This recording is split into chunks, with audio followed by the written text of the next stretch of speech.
ज्या डॉक्टर बाबासाहेब आंबेडकरांनी काळाराम मंदिरात सत्याग्रह केला होता की हा राम केवळ तुमचा नाही, हा राम माझा सुद्धा आहे, हा राम तमाम हिंदूंचा आहे, सर्व हिंदुस्थानातल्या सर्व नागरिकांचा आहे.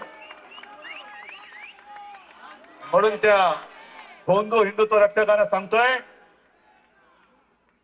काय काय उगाच नावं घेऊन आचार्य विचार्य तुम्ही काही लावताय उपाध्या स्वतःला म्हणून कोणी आचार्य बनत नाही. एक सागर गोटा तिकडे बसलेला आहे अयोध्येत, त्यांनी म्हणे मोदींची तुलना छत्रपती शिवाजी महाराजांबरोबर केलेली. मान्य तुम्हाला? एवढं बोलून ते थांबलेलं ना तो सागर गोटा.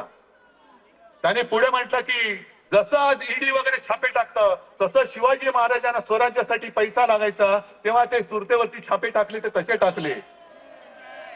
हा सागर गोटा आम्हाला शिवचरित्र शिकवतो. या सगळ्याची चौकशी झाली पाहिजे आणि निष्पक्षपातीपणे चौकशी झाली पाहिजे. नाहीतर चोराला सांगितलं की तुझ्या चोरीचा तपास तूच लाव, तर 4 दिवसामध्ये यांचा तपासाचा निकाल येईल आणि क्लीन चिट देऊन सगळ्यांना मोकळं टाकून दिलं जाईल. आज मी देशातील तमाम हिंदूंना विनंती करतोय, जाग रहा. शिवसेना प्रमुखांनी हिंदूंना जाग आणली होती. आज हिंदूंना संमोहित केले जाते. या संमोहनातून बाहेर या. तुमचा गैरफायदा घेतला जातोय. भोळेपणा सोडून द्या. कट्टर कडवट राम भक्त शिवभक्त जय शिवराय जय श्रीराम करून जे राम मंदिर चोरतायत, राम मंदिराची तिजोरी चोरतायत, त्यांना जाब विचारा आणि त्यांना सांगा तुम्हाला चोरांना रामाचं नाव घेण्याचा अधिकार नाहीये, अजिबात नाहीये. जे जे चोर आहेत त्या चोरांनी प्रभू श्रीरामाचं नाव घेता कामा नये, त्याचा भगवा पवित्र भगवा हातामध्ये घेता कामा नये. आणि तमाम हिंदूंना मी आवाहन करतोय की तुम्ही चोर रक्षा करायला रस्त्यावर येऊ नका, आमच्या सोबत प्रभू राम रक्षा करण्यासाठी रस्त्यावरती या. जे आमच्यावरती आरोप करतील ते चोर रक्षक आहेत. आजपर्यंत जे मला म्हणत होते हिंदुत्व सोडलं, अरे हा काय तमाम हिंदू इकडे एकवटलेला आहे. तुम्ही कुठे आहात? आणि ही जी व्यास टाकलेली ठिणगी आहे ती मला महाराष्ट्रामध्ये गावागावात खेड्यापाड्यामध्ये दिसली पाहिजे.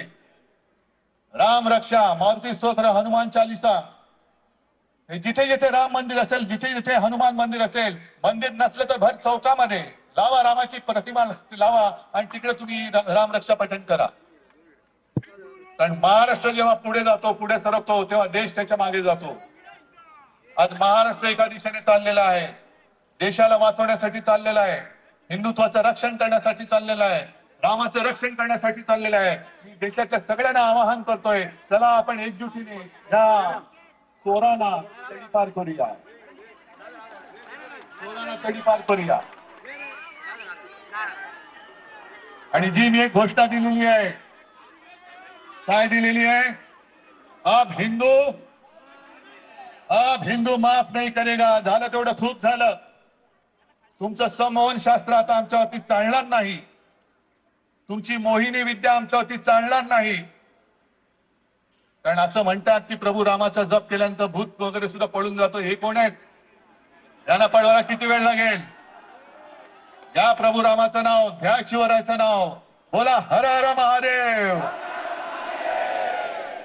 आणि आता जाग आली ती जाऊ देऊ नका, झोपू नका, जागे राहा. आणि जोपर्यंत या सगळ्या चोरीचा निष्पक्षपातीपणाने निकाल लावला जात नाही तोपर्यंत आम्ही स्वस्थ बसणार. धन्यवाद. जय हिंद, जय महाराष्ट्र.